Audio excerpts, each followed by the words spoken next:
शेतकरी मित्रांनो नमस्कार. मी तुमचा मित्र रोहित बोरगावे. बोरगावे टेक्नॉलॉजी हे आपल्या आवडत्या युट्यूब चॅनलमध्ये स्वागत करतो. तसेच फेसबुक पेजवरही आपले स्वागत करतो. तर शेतकरी मित्रांनो, जसे की आपल्याला 6 भाग करायचे आहेत कलिंगडचे, 6 भाग मी देत आहे की प्रति एकर 40 टन कसं उत्पादन काढायचं आहे कलिंगडचं.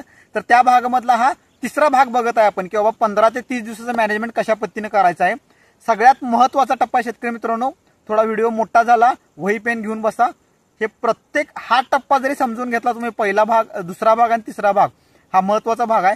हे एवढं जरी मॅनेजमेंट केलं तुम्ही, 30 दिवसाच्या पुढे तुम्ही काही नाही, डोळे झाकून बसला, निवांत बसला तरी तुम्हाला काही अडचण येणार नाही. अतिशय महत्त्वाचा सेटिंगचा भाग आहे. तर ह्या भागामध्ये काय काय नियोजन करायचं सगळी चर्चा करणार आहे आपण.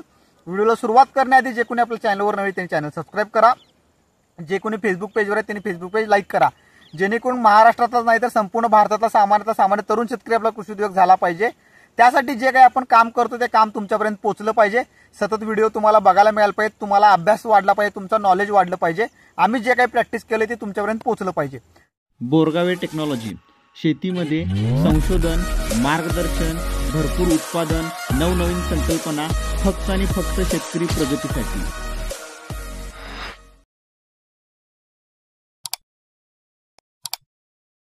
तर शेतकरी मित्रांनो, मेन विषयाकडे येऊया आपण. तर शेतकरी मित्रांनो, जसं की पहिला भाग बघितला आपण की कलिंगड 40 टन काढणं कसं शक्य आहे. दुसरा भाग बघितला किंवा पहिल्या 15 दिवसामध्ये काय नियोजन करायचं आहे. भाग तिसरा बघत आहे 15 ते 30 दिवसामध्ये काय कामं महत्त्वाची करून घ्यायचे आहेत. परत एकदा रिव्हर्स घेतो थोडंफार नॉलेजसाठी. किंवा प्रति एकर आपल्याला 8000 वेली बसवायचे आहेत. 2 ह्याच्यातलं अंतर 1 फूट असलं पाहिजे, 2 ओळीतलं अंतर 5 फूट, 2 रोपातलं अंतर 1 फूट असलं पाहिजे. अशा पद्धतीने आपला 8000 रोपं बसतात आणि प्रत्येक वेलीला आपल्याला 5 किलो उत्पादन काढायचं आहे. तर या 5 किलोसाठी पहिला आपल्याला सेटिंग महत्त्वाचे आहेत, जेवढं लवकर करेल. आता आज 15 दिवस आहेत. 15 दिवसाच्या मनाने तुम्ही बघत असला की प्लॉट पूर्णपणे आता निम्मा झाकलेला आहे. एवढी झाकणं महत्त्वाचं आहे. आणि ह्या स्टेजमध्ये 15 ते 30 दिवसामध्ये सेटिंग पूर्ण होऊन साईजसाठी आपल्याला पूर्णपणे 1 महिना द्यायचा आहे. आपल्याला जर का 1 महिना आपल्याला साईजसाठी द्यायला मिळाला तर आपल्याला अपेक्षित साईज मिळणार आहे 5-5 किलो आणि 8-5 40 टन आपल्याला सहजपणे उत्पादन येणार आहे. तर ह्यासाठी आधी मेन मुद्द्याकडे जाण्यापेक्षा, खत स्प्रे नियोजन ह्याच्याकडे जाण्यापेक्षा महत्त्वाचे अजून काही कामं करून घ्यायचे. सगळ्यात महत्त्वाचं आता सेटिंग चालू होणार आहे. मेलॉन फ्लायचे लूर लावायचे प्रति एकर 10. काही करून 15 दिवस, आज 15वा दिवस आहे, तर मेलॉन फ्लायचे लूर आपल्या शेतामध्ये बसले पाहिजेत. 10 मेलॉन फ्लायचे लूर लावायचे तुम्हाला प्रति एकर मध्ये, जेणेकरून डंक माशी तुमची इकडून तिकडून कुठेही आली तर त्यामध्ये पडू दे. आपल्या फळाला कुठे डंक मारता कामा नये. डंक मारायचं 5 ते 10% आपलं नुकसान होतं, ते नुकसानी आपल्याला टाळायचं. त्यासाठी मेलॉन फ्लायचे लूर लावून घ्या. दुसरं महत्त्वाचं, मधमाशी येणं प्लॉटवर हा इम्पॉर्टंट रोल आहे. खूप म्हणजे खूप इम्पॉर्टंट रोल हा मधमाशीचा आहे. जोपर्यंत आपल्या प्लॉटवर मधमाशी येणार नाही, मेल फ्लॉवर, फिमेल फ्लॉवर ह्यामध्ये 6 वेळेला इंटरॅक्शन केल्याशिवाय ते फळ गर्भधारणा होत नाही आणि त्या गर्भधारणामधनं आपल्याला फळ मिळणार नाही प्रॉपर. तर त्यासाठी मधमाशा येणं तयार. त्यासाठी चुकीचे गॅस पॉइझन स्प्रे घेऊ नका. मी तर शेड्यूल देत आहे, पण बऱ्याच ठिकाणी शेड्यूल मिळत नाही. बऱ्याच लोकांना वाटतं की ते त्यांच्या डोक्यानं चालतात. तुम्ही तुमच्या डोक्यानं जरी चालवत असला तरी कुठलंही चुकीचं गॅस पॉइझन म्हणा किंवा घाण वासाचं म्हणा किंवा कुठलंही चुकीचं औषध घेऊ नका, जेणेकरून मधमाशी येणार नाहीये. तर ह्या गोष्टीची काळजी घ्यायची. त्याच्या आधी किंवा बाबा मी पुढे सांगण्यापेक्षा मी गेल्या व्हिडिओत सांगितलं आहे की बाबा बोरगावे टेक्नॉलॉजीच्या माध्यमातून काही महत्त्वाचे हार्मोन्स आहेत, त्या हार्मोन्सवर आपण काम करतो. त्याचे रिझल्ट खूप चांगले येतात, ते महत्त्वाचं आहेत. तर हे का महत्त्वाचं आहे तर तुम्ही आता बघू शकता की 4 आळवण्या झालेल्या आहेत आणि पहिला डोस झालेला आहे. तर अतिशय सुंदर कुती जरा वर प्लॉट करून दाखवा पूर्ण प्लॉट. तर थोडा हा इकडं थोडा आणि तिकडं थोडा प्लॉट आहे. पूर्ण प्लॉट अतिशय चांगल्या प्रकारे डेव्हलप झालेला आहे. तर हा रिझल्ट आहे प्रॉपर हार्मोन्स, प्रॉपर आळवण्या गेल्यामुळं पूर्ण प्लॉट तुम्हाला हेल्दी दिसतो. आता तुम्ही बघू शकणार आहे की मला काय दाखवायचं आहे. शेतकरी मित्रांनो, आता इथं बघा, ही सेटिंग झालेली आहे. पहिली सेटिंग पडलेली आहे शेतकरी मित्रांनो. कितव्या पेऱ्यात पडलेलं आहे? बरोबर 3ऱ्या पेऱ्यात पडलेले आहे. इकडं पुढं बरोबर 5व्या पेऱ्यात पडलेले आहे. शेतकरी मित्रांनो, 15व्या दिवशी आपले दोन्ही सेटिंग पूर्ण झालेले आहेत. म्हणजे मला वाढीसाठी बरोबर 45 दिवस आहेत. तर हे हार्मोन्सचं काम खूप चांगलं असतं. गेले 10 वर्ष काम करून शेतकरी मित्रांनो प्रॅक्टिकली आता बघा, इथं पण सेटिंग पडलेलं आहे ह्या वेलीला. आता हीच वेल पुढं कंटिन्यू बघितली आपण, इकडं सेटिंग पडेल. आता अजून ते फ्लॉवरिंग मध्ये आहेत. इथं सेटिंग पडलेलं आहे शेतकरी मित्रांनो ह्याच वेलीचं. इथे एक पडलेलं आहे, इथे एक पडलेलं आहे. तर सेटिंग पूर्ण झालेलं आहे. तर गेले 10 वर्ष शेतकरी मित्रांनो जे प्रॅक्टिकली काम करताय आपण, तर त्या प्रॅक्टिकली कामाचं हे रिझल्ट आहेत. तसे हार्मोन्स आपण शोध लावलेला आहे, रिसर्च केलेला आहे आणि त्याचे हे रिझल्ट आपल्याला मिळतात. तर पूर्ण प्लॉट बऱ्यापैकी असं झाकून गेलेला आहे आणि खूप छान हेल्दी झालेला आहे. अजून खूप हळूहळू होणार आहे, पण आता मेन विषयाकडे येऊया आपण. तर शेतकरी मित्रांनो, अजून एक काळजी घ्यायची आहे की हे बेड थोडे उंच झालेले आहेत. एवढे उंच बेड करायचे नाहीये. हे दादा थोडा वेळ झालेला आहे ह्याच्यात म्हणजे आपल्याशी कॉन्टॅक्ट थोडा लेट झालेला आहे, तर बेड थोडे उंच झाले. एवढं उंच बेड नको आहे. दुसरं महत्वाचं काय आहे की ह्या दोन्ही वेली इकडे इकडे टाकून घेतले, तर ह्या वेलीच्या मनानं त्यांनी हे करू देत. त्यांचं म्हणणं काय आलं की औषध मारण्यासाठी आम्ही जागा केलोय. औषध मारायला आपण 4 दिवसात एकदा औषध मारतोय. आपण आपली सोय बघायची नाही आहे, झाडाची सोय बघायची. झाडाला जेवढा एरिया आपण पसरून देऊ तेवढा एरिया महत्वाचा आहे. तर एवढ्या इंडेक्समध्ये आपल्याला 2 सेटिंग तर आपल्या प्रत्येक वेलीला पडल्या, आणि 2 सेटिंगला आपण चांगली ताकद लावलो तर 3-3 किलोचं फळ पडलं तरी 6 किलो झालं आपल्याला. मग 6 किलो 8 सांग 48 टन आपण जातो. पण 48 टन निघत नाही एवढ्या एरियामध्ये, 40 टन निघतात. पण ते पोचणं महत्वाचं आहे, चांगलं त्याचं प्रॉपर त्याच्या वेळेनं जाणं महत्वाचं आहे. तर आता मेन मुद्द्याकडे येऊया शेतकरी मित्रांनो. ह्यामध्ये पाणी नियोजन कसं केलं पाहिजे आपण. तर पाणी नियोजन हे महत्वाचा मुद्दा आहे. जसं आपल्या आळवणी संपतात तसं घातीनुसार जरा जरा जरा जरा त्याची हॅबिट वाढवायची पाण्याची. तुम्ही एकदम जास्त पण पाणी देऊ नका, एकदम कमी पण देऊ नका. तुमच्या जमिनीनुसार, तुमची जमीन काळी आहे, किती भूक आहे त्याची, किती एरियामध्ये किती इंडेक्स भिजतो, जास्त पण गच्च करायचं नाही. समजा माररान असलं 2दा द्यायला लागलं, सकाळी 1 तास संध्याकाळी 1 तास, तरी पण द्या. ऊन वाढाले तर त्या हिशोबाने द्या. थंडी वाढली तर अजिबात पाणी कमी करायचं नाही. थंडीत तर उलट पाणी देणं गरजेचं आहे. थंडीत जेवढं जास्त पाणी देऊ तेवढं जमिनीमध्ये आपटेक चांगला होणार आहे तुमचा. जर का पाणी कमी केला आणि जमिनीमध्ये थंडी घुसली तर आपटेक थांबतो तुमचा. त्यामुळे हे होतं. पाणी खतही प्रॉपर गेलीच पाहिजे तुमची, आणि त्याला व्यवस्थित त्याचं हे झालं पाहिजे. फक्त पाणी बेडच्या खाली येता कामा नयेत. कुठेही पाईप लिकेज असली तर सगळं बघून घेणं गरजेचं आहे. त्या सगळ्या गोष्टी ऑब्झर्वेशनमध्ये ठेवून करायच्यात आपल्याला. आता दुसरं महत्त्वाचं शेतकरी मित्रांनो की बाबा खताचं नियोजन कसं करायचं आहे. तर मी पुढं साईडला चार्ट पण देतोयच, तर त्याप्रमाणे करायचं आहे महत्त्वाचं. तर खत नियोजनमध्ये शेतकरी मित्रांनो जसं की आपण पहिले 15 दिवस बघितले, आता 16 दिवसापासून आपल्याला 30 दिवसापर्यंत की पर 8 दिवस बाबा 16व्या दिवशी आपल्याला 24-24-0 8 किलो, 12-61-0 5 किलो द्यायचं आहे. 18व्या दिवशी सगळ्यात महत्त्वाचा डोस आहे रिवर्क ड्रीप, हा 1 लिटर द्यायचा आहे. 24-24-0 8 किलो द्यायचा आहे. 20व्या दिवशी फार्म राईज 1 किलो, कॅल्शियम नायट्रेट 5 किलो द्यायचं आहे. आता कॅल्शियम नायट्रेटचा रोल हा खूप महत्त्वाचा असतो 20व्या दिवशी शेतकरी मित्रांनो.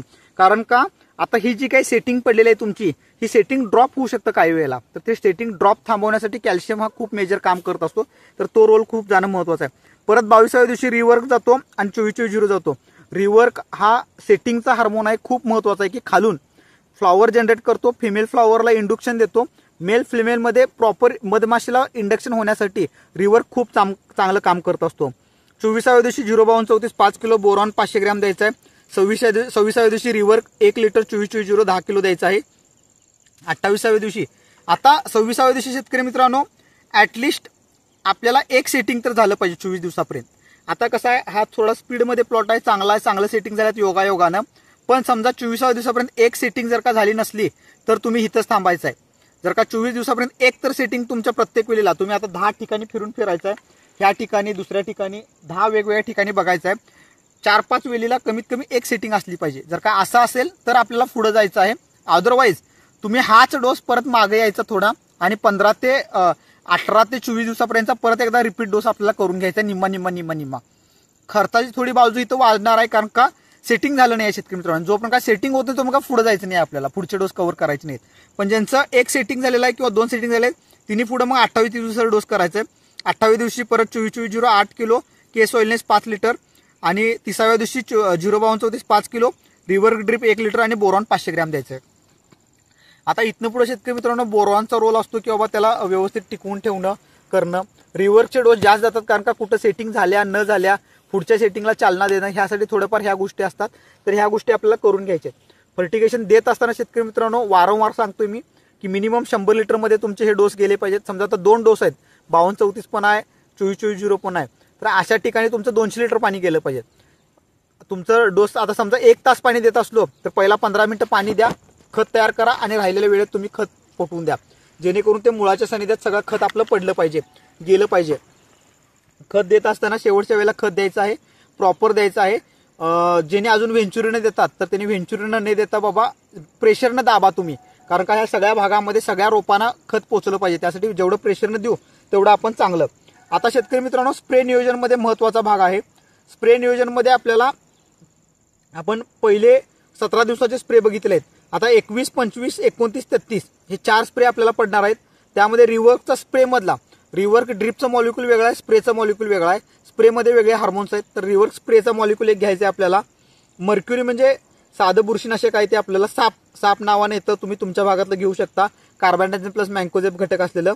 आणि हेलिक्स औषध पण चांगलं कीटकनाशक आहे, ते तुम्ही घेऊ शकता किंवा तुमच्या भागामधलं कीटकनाशक घेऊ शकता. 25व्या दिवशी बी व्हायटल हा खूप महत्वाचा मॉलिक्यूल आहे. बी व्हायटल काय करतो की जे फ्लॉवरिंग आलेले आहेत मेल फिमेल फ्लॉवर आणि जे मधमाशी करू शकत नाहीये किंवा मधमाशीसाठी एक चांगलं ब्रिज तयार करतं की बाबा बी व्हायटल हे करतं सेटिंग आणि हळूहळू साईज डेव्हलपमेंटला ते काम करतं. त्यासोबत आपण पेगासिस आणि वेस्पाचा मॉलिक्यूल घेतो. तुम्ही तुमच्या भागामध्ये जे काही मिळतं ते घेतला, हे मिळालं तरी घेऊ शकता किंवा दुसरं घेतला तरी घेऊ शकता. ह्यामध्ये फक्त रिवर्क आणि बी व्हायटल आपले मॉलिक्यूल आहेत ते खूप महत्वाचे आहेत. परत 29 आणि 33व्या दिवशी सेम मॉलिक्यूल आपले जातात रिवर्क आणि बी व्हायटल. तर तुम्ही तुमच्या भागानुसार आणि तुमच्या ह्याच्यानुसार तुम्ही ते घेऊ शकता. फक्त हे आपण काय वापरतो हे दिलेलं आहे शेतकरी मित्रांनो. आता 15 ते 30 दिवसामध्ये शेतकरी मित्रांनो 40 टनासाठी अपेक्षित कुठेही विल्टिंग येता कामा नये ह्याची काळजी घ्यायची. विल्टिंगला तुम्हाला 35 ते 40 दिवसापासून सुरुवात होणार आहे. पण ह्या दरम्यान तुम्हाला सांगतोय हार्मोन्सचं ताकद का लावत असतोय आपण की झाड जेवढं इम्युनिटी होईल, झाड जेवढं सशक्त होईल आणि जेवढे डोस हे प्रॉपर झाडाला जातील जास्त ताकदीचे, तर ह्यानुसार जर का बघितलं तर झाड जेवढं सशक्त होईल तेवढं त्या बुरशीला ताकद देतं, त्यावर फाईट करायला चालू करतं. त्यामुळे ते एक महत्वाचं शेतकरी मित्रांनो. आणि हे हार्मोन्स का द्यायचे तर तुम्ही बघता की रिझल्ट पटकन येतात, सेटिंग पटकन होतात, वेळ वाया जातात आणि याचा खर्च जास्त नाहीये. शेतकरी मित्रांनो जे काही शेड्यूल देतोय आपण हे शेड्यूल तुम्हाला हार्डली 60 ते 70 हजार रुपयेमध्येच बसतं. बिया मल्चिंग सकट हे शेड्यूल 60-70 हजार रुपयेमध्ये बसतं. तर ह्यामध्ये शेतकरी मित्रांनो आमचा उद्देश काय शेतकरी की जर का समजा आपण 30 टन जरी उत्पादन काढलो आणि मिळणारा भाव 6 रुपयाने जरी लागला तर 18 1,80,000 होतात. तर 1 लाख रुपये हे 2 महिन्याच्या कालावधीमध्ये आपल्याला नेट प्रॉफिट राहतात. यासाठी एकच लेबर तुमचं काम, एक लेबर हे पूर्ण 1 एकर निवांत सांभाळू शकतो. मी स्वतः 5-5 एकर करतो, त्यामुळे लेबर कमी लागतात. प्रॉपर मॅनेजमेंट केलं तर लक्ष घातलं तर नक्की आपल्याला चांगला फायदा होतो. तर शेतकरी मित्रांनो हे एवढं माझ्या पद्धतीनं जे काही करायचे ते मी सगळं ह्या 2 नंबरच्या भागामध्ये सांगितलेलं आहे. 15 ते 30 दिवसाच्या मॅनेजमेंटमध्ये अजून तुम्हाला 30 ते 45 आणि 45 ते 60 ह्या दिवसामध्ये काय खत नियोजन करायचं आहे, काय काळजी घ्यायची हे सगळं सांगेन. पण आजचा व्हिडिओ खूप महत्वाचा होता. ह्या गोष्टीची काळजी घ्या, तुम्ही सगळे सक्सेसफुल होणार आहेत. व्हिडिओ कसा वाटतो हे तर कमेंट बॉक्समध्ये सांगाच, पण ह्याच्या आधी ही काळजी घेऊन केल्यामुळं आणि हे आपले हार्मोन्स काही वापरून कुणाला काही रिझल्ट आला असता तरी कमेंट बॉक्समध्ये सांगा. बरीच लोक आमचा सल्ला घ्यायला, बरीच आमची मुलंही चांगलं सपोर्ट करायला शेतकऱ्यांना. आमचं जर का चांगली मैत्री झाली तर आपण नक्कीच यामध्ये चांगलं काम करू शकतो. तर तुमच्या सर्वांचं प्रेम आणि सहकार्य असंच असू दे. असं चांगलं काम करूया आणि आपल्या प्रत्येक शेतकऱ्याला यशस्वी बनवूया. शेती करणं हाच एक चांगला उद्योग आहे आणि हा उद्योगालाच आपण कृषी उद्योजक म्हणून शेतकऱ्याला आपल्याला पुढे घेऊन जाऊया आणि चांगला प्रॉफिट करून देऊया. तर शेतकरी मित्रांनो धन्यवाद. तुमच्या सर्वांचं प्रेम आणि सहकार्य असंच असू दे. धन्यवाद.